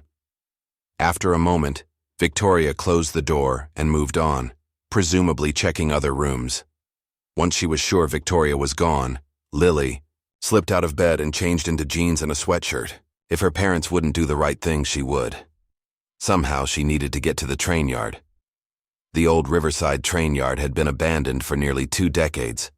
Once a bustling hub of commerce, it now stood as a rusting monument to industrial decay, a sprawling maze of disused tracks, derelict train cars, and crumbling maintenance buildings. In the pale moonlight, it cast long, sinister shadows that seemed to move with a life of their own. Rose Foster stood beside a weather-beaten freight office, her breath visible in the cool night air. Beside her, Elijah Booker and Andrea Wilson waited tensely, their eyes scanning the darkness for any sign of movement. "He should have been here by now," Andrea whispered, checking her watch. "It's nearly 4 a.m. Charles isn't known for his punctuality when it doesn't suit him," Rose replied grimly. "Though I'm beginning to wonder if this meeting was a ruse." Elijah shifted uneasily. "We should have met somewhere more public. This place gives me the creeps even in daylight. A message alert chimed on Andrea's phone. She glanced at it, her expression growing concerned. That was my paralegal. He can't. Find Judge Patterson to serve our emergency petition. His house is empty, and he's not answering his phone. That's not coincidence, Rose muttered. Charles has him tucked away somewhere until this blows over. The distant sound of a car engine made them all freeze. Headlights swept across the train yard entrance, then shut off abruptly. That's not Charles's car, Rose observed tensely. It's too small. We need to hide, Andrea decided, pulling them toward an abandoned passenger car nearby. At least until we know who we're dealing with. They had just slipped inside the rusted car when footsteps crunched on the gravel outside. A small beam of light danced across the train yard as someone approached with a flashlight. "Grandma?" a young voice called out hesitantly. "Mr. Elijah? Are you here?" "Lily!" Rose gasped, rushing to the door of the train car. "Lily, over here!" The flashlight beam swung toward them, revealing Lily's small figure picking her way carefully between the tracks. Rose hurried to meet her, catching her in a fierce embrace. "What on earth are you doing here? How did you even get here?" "I took an Uber," Lily explained breathlessly. "The driver didn't want to bring me at first because I'm a kid, but I told him my grandmother was in trouble and showed him your text messages." "That was incredibly dangerous," Rose scolded, though her relief at seeing Lily safe was evident. "Why didn't you stay home as I asked?" "Because Dad and Mr. Grayson are coming here," Lily explained urgently. "I heard them talking. They're going to hurt someone and make it look like an accident. I called the police, but I don't know if they believed me." Elijah and Andrea had emerged from the train car, their faces tense with this new information. "We need to leave," Andrea said decisively. "Now." But before they could move, another set of headlights appeared at the entrance to the train yard. 2 cars this time, moving slowly into the open area with their high beams illuminating everything in harsh white light. "Too late," Elijah murmured, pulling Lily behind him protectively. "They're here." The 2 cars stopped about 50 yards away, their headlights creating a blinding wall of light that made it impossible to see who was inside. Car doors opened and closed. Footsteps approached, multiple sets, moving with deliberate purpose. "Stay behind me," Rose whispered to Lily, positioning herself between her granddaughter and the approaching threat. Charles Carson's voice cut through the night air. "I know you're there, Rose. This little game of cat and mouse ends now." "There's nothing game-like about fraud and theft, Charles," Rose called back, her voice remarkably steady despite her fear. 4 figures emerged from the glare of the headlights. Charles, Grayson, and 2 burly men who were clearly private security rather than police. Charles held up the manila envelope from his safe. "You wanted these documents so badly," he said, his voice carrying across the yard. "Here they are." To everyone's shock, he removed a lighter from his pocket and held it to the corner of the envelope. The paper caught immediately, flames licking up the side as Charles dropped it to the ground. "No!" Andrea gasped, starting forward. "I wouldn't," Grayson warned, pulling back his jacket to reveal a holstered gun. Andrea froze, her legal training warring with her desire to save the evidence. "You do realize destroying evidence is a felony, Mr. Carson?" Charles smiled coldly. "What evidence?" "These are just business papers I decided to dispose of. No court in this country would take the word of a bleeding heart legal aid lawyer and a disgruntled old carpenter over mine." "You're wrong," Rose countered. "The copies are already with 3 different news organizations, set to be published tomorrow morning if I don't call them off personally." A flicker of uncertainty crossed Charles's face before his confident mask returned. "A bluff, Rose. You've had no time to contact journalists." "Are you willing to bet your freedom on that assumption?" Rose challenged. While this exchange continued, Lily tugged on Elijah's sleeve, pointing to the far side of the train yard, where faint blue and red lights had begun to flash. The police were arriving, but they were parking without sirens, perhaps preparing to assess the situation before intervening. "We just need to stall them," Lily whispered. Elijah nodded almost imperceptibly, then stepped forward to stand beside Rose. Carson, he called out, his deep voice resonating in the night air. 30 years ago, you came to my workshop. You admired my craftsmanship. You offered to help me expand my business. Charles's expression hardened. Ancient history, Booker. Irrelevant. Not to me, Elijah continued. Not to the 37 families whose homes you've stolen through forged documents and backroom deals. Not to the community you've been trying to erase for your luxury condos. Progress requires sacrifice, Charles said dismissively. Riverside was dying long before I came along. Riverside was thriving, Elijah shot back, real anger finally breaking through his composed exterior. We had businesses, churches, schools. What we didn't have was the kind of money that buys judges and city officials. The police lights were growing brighter as more vehicles arrived, though still without sirens. Lily could see officers beginning to move into position around the perimeter of the train yard. Charles must have noticed too because his demeanor suddenly changed. Enough talking! Grayson, get the girl! Grayson's eyes widened in surprise. The girl? Charles, we agreed. Plans change, Charles snapped. Get Lily. She's our insurance out of here. Everything happened at once then. Grayson and the security. Men started forward. Rose shoved Lily toward one of the abandoned train cars, shouting for her to run. Elijah stepped directly into Grayson's path, his substantial frame creating a human barrier. And then, with perfect timing, floodlights blazed from all sides as a voice boomed over a megaphone. This is the police. Everyone remain where you are. Keep your hands visible! In the sudden chaos, Grayson made a desperate lunge toward where Lily had disappeared. Rose moved to intercept him, but one of the security men grabbed her arm, yanking her back roughly. Elijah, seeing Rose in danger, charged the man, tackling him to the ground, despite being 20 years his senior. Lily, hidden behind a stack of old railroad ties, watched in horror as the scene devolved into a struggle. Police officers were rushing in now, shouting commands that were ignored in the confusion. Grayson had broken free and was heading straight for her hiding place, his face contorted with desperate calculation. Just as his hand reached for her, another figure appeared.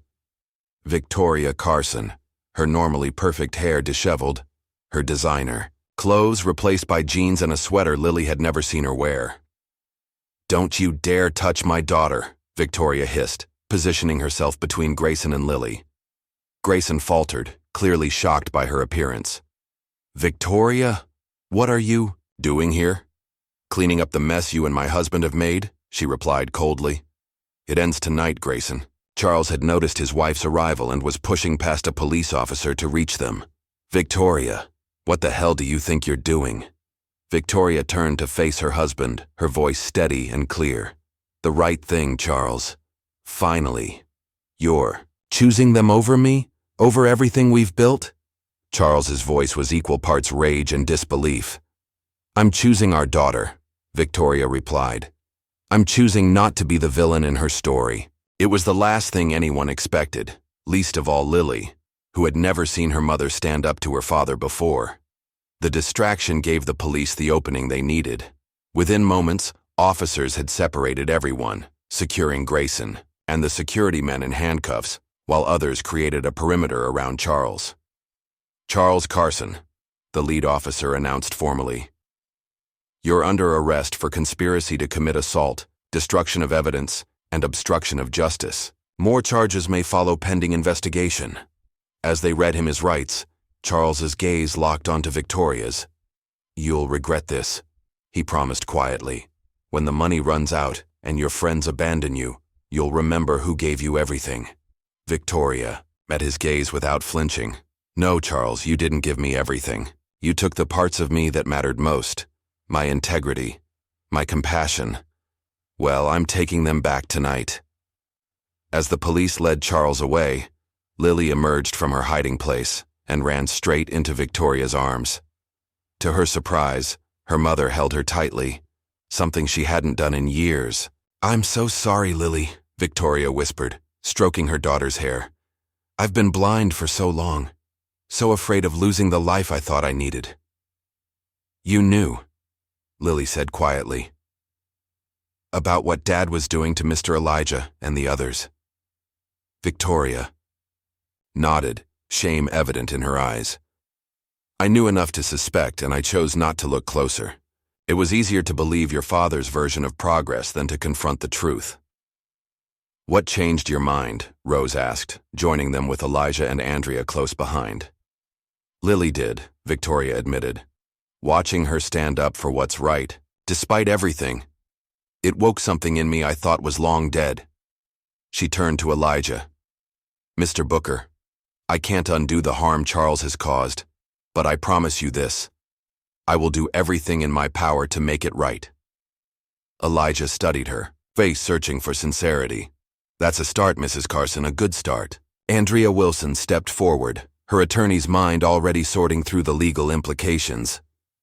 We should get statements from everyone while the details are fresh, and we'll need to file emergency motions in the morning to halt any pending actions against the Riverside properties. I have contacts at the State Bar Association, Victoria offered. I'll call them first thing about Judge Patterson's involvement. As the group began walking toward the police vehicles, Rose fell into step beside Victoria. I'm proud of you, she said quietly.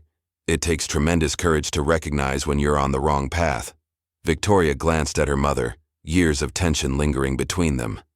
I was so angry with you for so long, for judging my choices, for being right about Charles. I didn't want to see what was happening to me, to Lily. It's never too late to change direction, Rose assured her, tentatively taking her daughter's hand. Ahead of them, Lily walked with Elijah, her small hand wrapped trustingly in his large one. Despite the chaos and danger of the night, she seemed strangely at peace. What happens now, Mr. Elijah? She asked as they reached the edge of the train yard. Elijah looked down at her, his weathered face tired but hopeful in the growing dawn light. Now, Miss Lily, we rebuild. We heal what's been broken. And we remember that sometimes the most important victories come from the smallest warriors. The sunrise painted the eastern sky in shades of pink and gold as police cars and ambulances illuminated the old train yard with their flashing lights. It was a scene of ending and beginning, of secrets exposed and truths acknowledged. For Lily Carson, it marked the night she discovered that doing the right thing isn't always easy, but it's always worthwhile. As she climbed into the police car, with her mother and grandmother for the ride to the station to give their statements, Lily looked back at the train yard one last time. In the growing light, it didn't seem so frightening anymore, just old and tired and ready for a new purpose. Like the adults in her life, she thought, it was time for a second chance. The morning after the train yard confrontation brought a flurry of activity unlike anything Lily had ever experienced.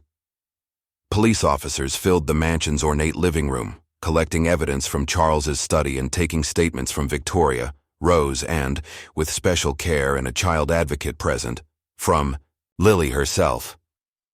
Outside, news vans lined Magnolia Avenue as reporters caught wind of Charles Carson's overnight arrest. Phrases like real estate fraud and prominent businessmen detained buzzed through the morning news cycle, though the full story had yet to break. In the kitchen, away from the commotion, Lily sat with her mother and grandmother, all three exhausted from the night's events, but too wired to sleep. What happens now? Lily asked, pushing her untouched cereal around the bowl. Victoria looked to Rose, then back to her daughter. Your father will appear before a judge this morning. His lawyers will try to get him released on bail. Will they succeed? Rose asked, concerned. Victoria's expression hardened slightly. They might. Charles has powerful friends. But this time, she added, seeing Lily's worried face, he won't be able to make the evidence disappear. Detective Sarah Hammond, the lead investigator on the case, entered the kitchen with Andrea Wilson beside her. The attorney had been working, through the night, coordinating with police and preparing emergency filings for court. Mrs. Carson, Detective Hammond addressed Victoria, we've secured the documents from your husband's office safe, along with his computer. The forensic team is processing everything now. And I've spoken with the court administrator, Andrea added. Judge Patterson has mysteriously taken a leave of absence, but we've been reassigned to Judge Michaels, who, thankfully, has no known ties to Carson developments. What about the hearing on the Riverside properties? Rose asked. Postponed indefinitely, Andrea confirmed with a small smile. And I've filed emergency injunctions preventing any action on those properties until ownership can be properly established. Lily perked up at this news. So Mr. Elijah gets to keep his house? It looks that way, Andrea nodded. In fact, I just came from the community center. The residents are organizing a press conference for this afternoon. They want to tell their side of the story while the media spotlight is shining. Victoria looked thoughtful. They should do it here. Everyone stared at her in surprise. Here? Andrea echoed. At the Carson estate? Yes, Victoria said decisively. If we're going to start making amends, let's do it properly. The symbolism won't be lost on anyone. The very people Charles tried to displace, speaking out from his own front lawn. Rose studied her daughter with newfound respect. That's actually a powerful statement, Victoria. Will you help me arrange it? Victoria asked, a note of uncertainty in her voice. It was perhaps the first time Lily had ever heard her mother ask for help rather than simply issuing commands. Of course, Rose agreed warmly. As the adults began planning, Lily slipped out of the kitchen and headed upstairs to her bedroom. Despite the excitement of justice being served, a hollow feeling had settled in her chest. Her father, despite all his flaws and wrongdoings, was still her father, and now he was gone, possibly for good. She sat on her window seat, looking out at the perfect lawn where just days ago her birthday party had been held. It felt like a lifetime had passed since then. A soft knock interrupted her thoughts. May I come in? Victoria asked, standing in the doorway with uncharacteristic hesitation. Lily nodded, and Victoria crossed the room to sit beside her, careful to leave space between them. This must be very confusing for you, Victoria began, her normally crisp voice softened with genuine concern. I'm glad Mr. Elijah gets to keep his house, Lily said, but I still feel sad about Dad. Is that wrong? Victoria shook her head. No, sweetheart. It's perfectly natural. You can be relieved that justice is being done while still loving your father. Do you still love him? Lily asked with a child's directness. Victoria took a deep breath. I loved the man I thought he was or could be. I'm not sure I ever truly knew your father. She reached out tentatively to brush a strand of hair from Lily's face. But I know you, and I've done you a disservice all these years by not seeing how extraordinary you are. Tears welled in Lily's eyes. Are we going to be okay, Mom? Victoria pulled her daughter into a gentle embrace. Yes, Lily. We're going to be okay. Different, but okay. By noon, the Carson estate had transformed. News crews set up on the front lawn while community organizers arranged chairs and a podium. Residents from Riverside began arriving, cautiously at first, as if expecting to be turned away, then with growing confidence as Victoria personally welcomed them. Elijah arrived with several community elders, his dignity intact despite the events of the previous night. When he spotted Lily on the front steps, his face creased in a warm smile. Miss Lily, he greeted her, tipping his cap. Quite a gathering you've got here. Mom says it's important for everyone to hear the truth, Lily replied, falling into step beside him as they walked toward the podium. Are you going to speak? They tell me I am. Elijah nodded, a touch of nervousness in his voice. Never been one for public talking, but some stories need telling. The press conference began with Andrea Wilson outlining the legal case against Charles Carson, the forged documents, the bribing of officials, the systematic disenfranchisement of the Riverside property owners. Victoria stood to one side, her face composed but pale as her husband's crimes were laid bare for all to hear. Then came the residents themselves. One by one, they stepped to the microphone to share their stories.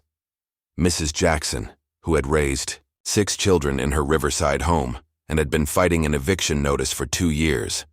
Mr. Thompson, whose suspicious apartment fire had left his family homeless, just as he'd begun questioning the ownership claims against his property. And, finally, Elijah Booker. I've lived in Riverside all my life, he began, his deep voice carrying across the hushed crowd. My father built our house with his own hands, taught me carpentry in that same home. When Carson Developments came along claiming the deed was invalid, I thought it was just a mistake at first." He paused, his eyes finding Lily in the crowd. "But it wasn't a mistake. It was a deliberate attempt to erase our history, our community, our very existence. And it might have succeeded, if not for the conscience of a 10-year-old girl who saw clearly what many adults refuse to see. That injustice is still injustice, even when it wears expensive suits and calls itself progress." Cameras swiveled toward Lily, who shrank slightly under the sudden attention. Victoria stepped forward protectively, placing a hand on her daughter's shoulder. "The Carson family has much to answer for," Victoria acknowledged, speaking publicly for the first time. "But today marks the beginning of a new chapter. I cannot undo the harm that's been done, but I can pledge that from this day forward, Carson. Resources will be used to heal rather than harm this community." A skeptical murmur ran through the crowd. These were not people accustomed to having their interests considered by the wealthy and powerful. Actions will speak louder than words. Victoria continued, acknowledging their doubt. "Which is why I'm announcing today the creation of the Riverside Restoration Fund. Every dollar that was earmarked for the development project will be redirected to community-led initiatives, with oversight from a board composed primarily of Riverside residents." This announcement drew surprised applause, but the real shock came next. "Additionally," Victoria said, "the Carson estate will be sold, with proceeds going to compensate those who have been harmed by my husband's business practices. My daughter and I will be relocating to a more modest home, one that reflects our new values and priorities." Rose, standing nearby, looked as surprised as everyone else. This had clearly not been part of the planned announcements. As the press conference continued, a commotion at the edge of the property drew attention. A sleek black car had pulled up, and from it emerged Charles Carson, free on bail, his expression thunderous as he took in the scene before him. "What the hell is going on here?" he demanded, pushing past security officers to storm toward the podium. The crowd parted nervously as he approached, his normally immaculate appearance slightly disheveled from his night in custody. Victoria straightened her spine, meeting his rage with unexpected calm. "The truth is finally being told, Charles," she said loudly enough for the microphones to pick up. "Something that should have happened years ago. You invited these people onto my property." Charles sputtered, gesturing wildly at the Riverside residents. "You're hosting a circus for the press about matters you don't understand?" "I understand perfectly," Victoria countered. "I've chosen which side of history I want to be on, and it's not yours." Charles laughed bitterly. "This momentary attack of conscience will pass, Victoria. It always does when the bills come due. Enjoy your little rebellion while you can afford it." "Actually," Rose interjected, stepping forward, "Victoria won't need to worry about money. My late husband's trust fund, the one you've been so desperate to access, remains intact.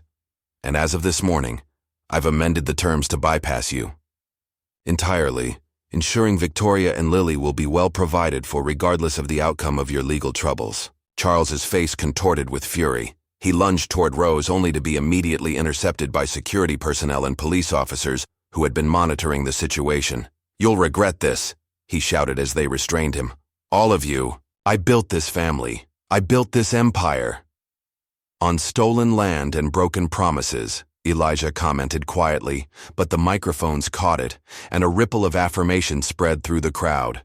As security escorted a still-shouting Charles from the property, the cameras captured every moment of his meltdown. It was a public and complete fall from grace for a man who had built his reputation on projecting power and control. In the chaos, Lily found herself standing beside Elijah, both watching as Charles's car drove away. "Is it over now?" she asked. Quietly, Elijah shook his head. "Not quite, Miss Lily. The truth is out, which is a mighty important step. But healing takes longer than hurting. We've got work ahead of us yet. But we'll do it together, right?" Lily looked up at him hopefully. "Together," Elijah confirmed, offering his weathered hand. "That's the only way real change happens anyway." 3 months passed, bringing summer heat and dramatic changes to the lives of everyone involved in what the local press had dubbed the Riverside Revelation. Charles Carson's trial was still pending, but the evidence against him mounted daily. as former associates scrambled to make deals with prosecutors. Judge Patterson had resigned amid an ethics investigation, and Mr. Grayson was cooperating with authorities in exchange for leniency, providing details of the elaborate scheme that had allowed Carson Developments to seize properties across the city through fraudulent means. The Carson mansion had been sold to a tech entrepreneur who promised to donate the sprawling property for use as a community arts center. Victoria and Lily had moved into Rose's comfortable but modest home in a quieter neighborhood, creating a multi-generational household that was healing old wounds with each passing day. On a warm Saturday in July, Lily sat on the front porch of Elijah's blue house with white shutters, watching as community members gathered for what had become a weekly tradition, the Riverside Restoration Committee meeting. Today was special, though. Today they would break ground on the first project funded by the newly established trust. "Nervous about your speech?" Rose asked, settling into the rocking chair beside Lily. Lily nodded, clutching the index cards where she'd written her remarks. As the unofficial junior chairperson of the committee, she'd been asked to say a few words at the ceremony. "You'll do wonderfully," Rose assured her. "Just speak from your heart, like you always do." Inside the house, Victoria was helping Elijah arrange refreshments for after the ceremony. Their unlikely friendship had been one of the most surprising developments of the past months. Victoria's organizational skills and business contacts, paired with Elijah's deep community knowledge and carpentry expertise, had proven a powerful combination for the restoration efforts. "Mom seems different here," Lily observed, watching through the window as Victoria laughed at something Elijah said. A genuine laugh, not the polite social one Lily had grown up hearing. "She is different," Rose agreed. "Or perhaps she's finally becoming who she was meant to be all along, before your father's influence." The front door opened, and Victoria emerged carrying a tray of lemonade. "The others should be arriving soon. Lily, did you decide if you want to wear the blue dress or the yellow one for the ceremony?" "The yellow one," Lily replied. "It's happier." Victoria smiled, a real smile that reached her eyes. Something that happened more frequently these days. "Yellow it is, then." As they shared lemonade on the porch, watching neighbors begin to gather in the community park across the street, Lily felt a contentment she hadn't known was possible. The weight of secrets and pretense that had defined her childhood at the mansion was gone, replaced by something more authentic if less polished. "Have you heard from Dad?" she asked suddenly, the question catching both Victoria and Rose by surprise. Victoria set down her glass carefully. "His lawyers called yesterday. He's offered another plea deal to the prosecutors." "Will he go to jail?" Lily's voice was small but steady. "Yes, sweetheart. For a few years at least," Victoria answered honestly. "But he'll have the chance to rebuild his life afterward, if he chooses to." Lily absorbed this information quietly. Her feelings about her father remained complicated. Anger at his actions mingled with memories of bedtime stories and piggyback rides. Maybe when he gets out he could help with the restoration projects. He knows a lot about building things. Victoria and Rose exchanged a glance, both moved by Lily's capacity for forgiveness. "That would be his choice to make," Victoria said gently. "But it's kind of you to think of that possibility." Across the street, Andrea Wilson had arrived with several city council members who had championed the reform of property laws in the wake of the Carson scandal. The groundbreaking ceremony would officially launch the construction of the Riverside Community Workshop, a facility where young people could learn carpentry, plumbing, electrical work, and other skills from experienced neighborhood craftspeople like Elijah. "Time to get ready," Rose announced, standing up. "The future awaits, and it won't build itself." An hour later, Lily stood before the gathered crowd, her yellow dress bright against the ceremonial shovel she held.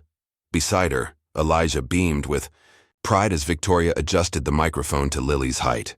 "3 months ago," Lily began, her voice small at first but gaining strength, "I thought I knew what was important in life. I lived in a big house with fancy things, and I didn't really understand that some of those things came at a cost to others." The crowd listened intently, unusual quiet given to the words of a child. "Then I met Mr. Elijah," Lily continued, smiling up at him. He showed me that real treasure isn't in big houses or expensive things. It's in doing what's right, even when it's hard. It's in standing up for people who need help.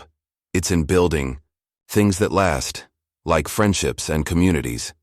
She gestured to the vacant lot behind her, where architectural renderings displayed the planned workshop.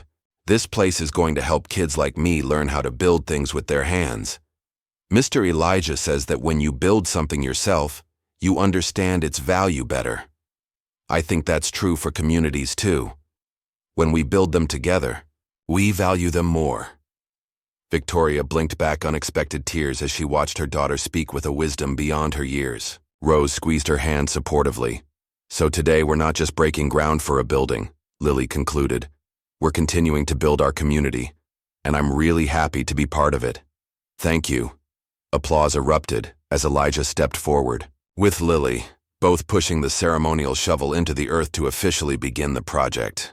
Cameras flashed, capturing the moment, a small white girl and an elderly black man, together turning soil for a new beginning. After the ceremony, as people mingled and enjoyed refreshments, a local reporter approached Victoria. Mrs. Carson, there are rumors that you might be considering a run for city council next year. Any comment? Victoria looked startled. I haven't made any such plans. She absolutely should, Rose interjected, joining the conversation. The city could use someone with Victoria's organizational skills and newfound ethical compass. Mother, Victoria protested, embarrassed. Just planting seeds, Rose smiled innocently before moving on to chat with other guests. Later, as the sun began to set and the gathering wound down, Lily found herself sitting on Elijah's workshop steps with a piece of cake, watching the adults clean up. Penny for your thoughts, Miss Lily, Elijah said, settling beside her with a groan that spoke of aging joints. I was just thinking about my birthday, Lily replied. How everything changed because you came to my party. Elijah chuckled. I'd say things changed because you were brave enough to invite me, knowing some folks wouldn't like it. Do you think my dad will ever understand why what he did was wrong? Lily asked, the question that had been weighing on her mind all day. Elijah considered this carefully. I can't say for certain. Some folks get set in their ways, see the world only how they want to see it. But others, like your mama, they can surprise you. They can change when given the chance to see things differently. I hope he changes, Lily said quietly. Me too, Miss Lily, Elijah agreed. For his sake as much as anyone's. Across the yard, Victoria was helping the last volunteers pack up tables. Seeing Lily and Elijah deep in conversation, she paused, struck by the unlikely bond between them. A friendship that had ultimately changed the course of so many lives, including her own. Rose joined her, following her gaze. Who would have thought, she mused, that your daughter's innocent birthday invitation would lead to all this? She's always seen people more clearly than I have, Victoria admitted. I was so focused on maintaining our position, our image, I forgot to look for the humanity in others, or in myself. It's never too late to learn, Rose said, linking her arm through her daughter's. And you're catching up quickly. As dusk fell over Riverside, the small group gathered on Elijah's porch for one last toast. Victoria, Rose, Lily, Elijah, and Andrea, the unlikely allies who had become something of a family through shared purpose.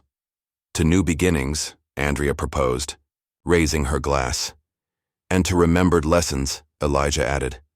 To justice, Victoria contributed. To second chances, Rose smiled.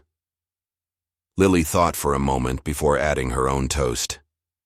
To treasures, she said finally. The kind that really matter. As their glasses clinked in the gathering twilight, Lily felt a sense of rightness settle over her. The path ahead wouldn't always be easy. There would be challenges as her father's case proceeded, as the community rebuilding efforts faced inevitable setbacks, as she herself grew and changed. But for perhaps the first time in her young life, she was exactly where she was meant to be, surrounded by people who valued truth and kindness above power and possessions, and that, she decided, was the greatest birthday gift she could have ever received.